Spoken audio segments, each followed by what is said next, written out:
আমাৰ যোৰহাট চিকিৎসা মহাবিদ্যালয়ত এতিয়া প্ৰায় ২৭ গৰাকী চিকিৎসাধীন হৈ আছে তাৰে ৪ গৰাকী আইচিইউত আছে আৰু আমি গোটেইখিনিকে এতিয়া চালোঁ খবৰ ল'লোঁ আৰু এগৰাকীক এতিয়া গুৱাহাটীলৈ ৰেফাৰ কৰিবৰ কাৰণে ব্যৱস্থা কৰা হৈছে গাড়ী এম্বুলেন্স আহিছে এতিয়া এগৰাকী গুৱাহাটীলৈ প্ৰেৰণৰ ব্যৱস্থা কৰা হৈছে তেওঁ দুইটা ভৰি ফ্ৰেকচাৰ হৈছে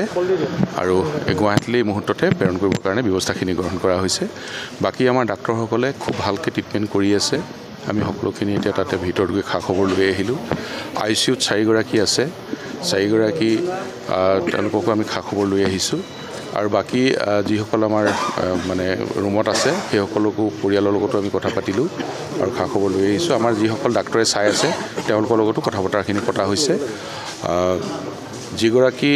এতিয়া গুৱাহাটীলৈ প্ৰেৰণ কৰা হৈছে তেওঁ দুইটা ভৰিতে ফ্ৰেকচাৰ হোৱাৰ কাৰণে তেওঁলোকৰ পৰিয়ালসহ গুৱাহাটীলৈ প্ৰেৰণ কৰিবৰ কাৰণে ব্যৱস্থাখিনি কৰা হৈছে আৰু গোটেই ঘটনাটো খুব দুখজনক ঘটনা আৰু এনেকুৱা ধৰণৰ ঘটনা কেতিয়াও নহওক ভগৱানৰ ওচৰত আমি প্ৰাৰ্থনা জনাইছোঁ আৰু শোক প্ৰকাশ কৰিছোঁ আৰু যিসকল এতিয়া হস্পিটেলত আছে সোনকালে যাতে ভাল হয় তাকে প্ৰাৰ্থনা জনাইছোঁ আমি ৰাষ্ট্ৰীয় ঘাইপথ প্ৰাধিকৰণৰ হেমাহিৰ কাৰণে কিছু এই দুৰ্ঘটনা সংঘটিত হৈছে কিন্তু ৰাষ্ট্ৰীয় ঘাইপথ প্ৰাধিকৰণে যিটো ৰাষ্ট্ৰীয় ঘাইপথ সম্প্ৰসাৰণ কৰিব লাগে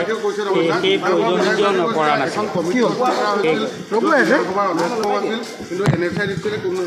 গুৰুত্ব দিয়া নাছিল সেইটো একা আষাৰে এতিয়াই মানে কৈ দিব পৰা অৱস্থাত নাথাকে কাৰণ কেনেধৰণে ঘটনাটো সংঘটিত হ'ল সেইখিনি কথা নিশ্চয় তাতে চালি যাই চাব লাগিব কাৰণ গাড়ী দুখন মুখামুখিকৈ তাতে মানে যুঁজ হৈছে আৰু আমাৰে সেইকাৰণে কৈছোঁ তেওঁলোকে এতিয়া আমাৰ ভক্তপ্ৰাণ ৰাইজসকল ঘৰৰ পৰা আহি আছিলে তেওঁলোকে তিনিচুকীয়া মুখে গৈ আছে আৰু ইখন গাড়ীয়ে মুখামুখিকৈ মাৰিছে এতিয়া কোনখন গাড়ী গাত দুখ আছিলে সেই কথাটো তাত ওলাব সেইকাৰণে সেইখিনি এনকুৱাৰীটো ওলাব গোটেই কথাখিনি তদন্তৰ পিছতো ওলাব সাংকেতিক চিহ্নটো থাকিব লাগে আৰু এইটো একদম পুৱতি নিশা যিহেতু হৈছে সেইকাৰণে তদন্ত কৰিলে কথাখিনি ওলাব কিন্তু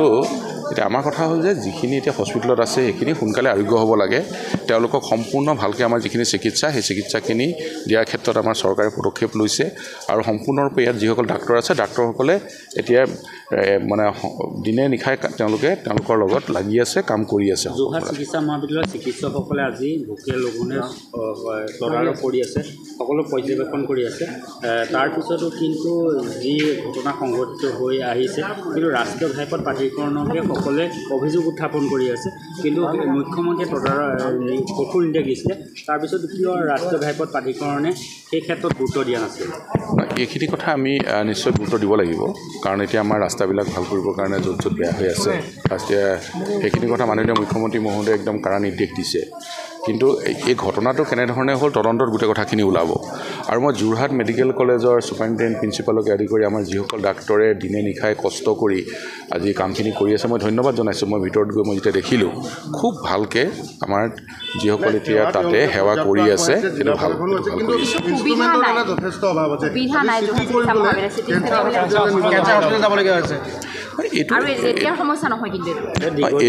এইটো এটা আনুষংগিক কথা কাৰণ আমাৰ মেডিকেল কলেজত যদি কেতিয়াবা কিবা এটা বস্তু নাথাকে বেলেগ এখনত গৈ কৰাটো এইটো অকল ইয়াত বুলিয়েই নহয় সকলোতে আমাৰ তেনেকুৱা ধৰণৰ হয় বোলে ইমাৰ্জেঞ্চি হ'ল ইয়াতে কিবা এটা কাৰণত এতিয়া আমি পোৱা নাই আমি ওচৰতে য'ত আছে আমি তাতে কৰোৱাই আনিব পাৰোঁ সেইকাৰণে একেটা চৌহদতে হয় নাই নহয় সেইখিনি আমি সময়ত কথা পাতি থাকিব পাৰিম বা আহিব কিন্তু কথা হ'ল তাৎক্ষণিকভাৱে আমি যে চিকিৎসাখিনি দিব পাৰিছোঁ আৰু চিকিৎসা তেওঁলোকে পাবৰ কাৰণে সক্ষম হৈছে বা আমাৰ ডাক্তৰসকলে দিনে নিশাই কষ্ট কৰি লাগি আছে মানুহখিনি সুস্থ কৰিবৰ কাৰণে আৰু সুস্থ হৈ উঠক সেইটোৱে আমি ভগৱানৰ ওচৰত প্ৰাৰ্থনা জনাইছোঁ সোনকালে লৈছে আৰু মহাবিদ্যালয়ৰ চিকিৎসকসকলে কাম কৰিছে তাৰ পৰিমাণে কিন্তু তাত পৰ্যাপ্ত পৰিমাণৰ আন্তঃগাঁথনি অসুবিধাত ভুগি আছে সেই অসুবিধাখিনি দূৰ কৰাৰ ক্ষেত্ৰত আপোনালোকে ডেফিনেটলি সেই অসুবিধাখিনি দূৰ কৰাৰ ক্ষেত্ৰত পৰ্যায়ক্ৰমী ব্যৱস্থা হ'বই কিন্তু আমাৰ এতিয়া মানে প্ৰথম দায়িত্বৰ কৰ্তব্যটো হৈছে যে মানুহখিনিক যিখিনি চিকিৎসাধীন হৈ আছে সেইখিনিক বচাব লাগে আৰু সেইখিনি ভাল ট্ৰিটমেণ্টটো পাব লাগে সেই ট্ৰিটমেণ্ট পোৱাৰ ক্ষেত্ৰত সম্পূৰ্ণৰূপে আমাৰ চিকিৎসা মহাবিদ্যালয়ে কামখিনি কৰি আছে ডাক্তৰসকলে তেনেধৰণে কামখিনি কৰি আছে আৰু সোনকালে ভগৱানৰ ওচৰত প্ৰাৰ্থনা জনাইছোঁ তেওঁলোকৰ আৰোগ্য হওক আৰু মই এতিয়া নিজে চাই আহিছোঁ তেওঁলোকৰ যিগৰাকী দুইটা ভৰি ফ্ৰেকচাৰ হ'ল তেওঁক ইতিমধ্যে এম্বুলেঞ্চ অনা হৈছে তেওঁক গুৱাহাটীলৈ এইখিনি ৰেফাৰ কৰা হ'ব এতিয়া প্ৰেৰণ কৰিম আমি গুৱাহাটীলৈ প্ৰেৰণ কৰিবৰ কাৰণে ব্যৱস্থা লোৱা হৈছে ICUত নাই বাহিৰত আছিলে কেবিনত মানে ৰুমত আছিলে আৰু তেওঁক এতিয়া তালৈ প্ৰেৰণ কৰিবৰ কাৰণে ব্যৱস্থা কৰা হৈছে দুইটা ভৰি ফ্ৰেকচাৰ যিহেতু হৈছে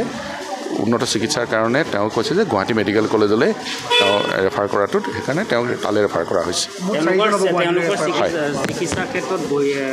অসমৰ পৰা বহিৰাজ্যলৈ নিয়াৰ ক্ষেত্ৰত কিবা পদক্ষেপ গ্ৰহণ কৰিব নহয় এইখিনি এতিয়া ইয়াত যিখিনি চিকিৎসা চলি আছে এইখিনি চিকিৎসা ইয়াতে ভাল চিকিৎসা পাই আছে চিকিৎসা দিয়াৰ ক্ষেত্ৰত কেতিয়াও কৃপণালী নহয় মানুহখিনিক চিকিৎসা কৰাৰ ক্ষেত্ৰত কৃপণালী কেতিয়াও নহয় আৰু ভৱিষ্যতেও নহয় আৰু আপোনালোকে এটা মন কৰিব যে আজি ভাৰতবৰ্ষৰ প্ৰধানমন্ত্ৰী নৰেন্দ্ৰ মোদী ডাঙৰীয়াই তাৎক্ষণিকভাৱে গোটেই কথাখিনি গুৰুত্ব সহকাৰে লৈছে আৰু নিহতসকলক 2 লাখকৈ দিছে আহতসকলক এতিয়া 50,000কৈ দিছে আকৌ আৰোগ্য সোনকালে কামনা কৰিছে আৰু মুখ্যমন্ত্ৰী মহোদয়ে এইখিনি তদাৰক কৰি আছে মুখ্যমন্ত্ৰী মহোদয়ে খবৰ লৈ আছে যাতে সকলোৱে খুব ভালকৈ চিকিৎসা পায় যাতে খুব সোনকালে আৰোগ্য হৈ উঠে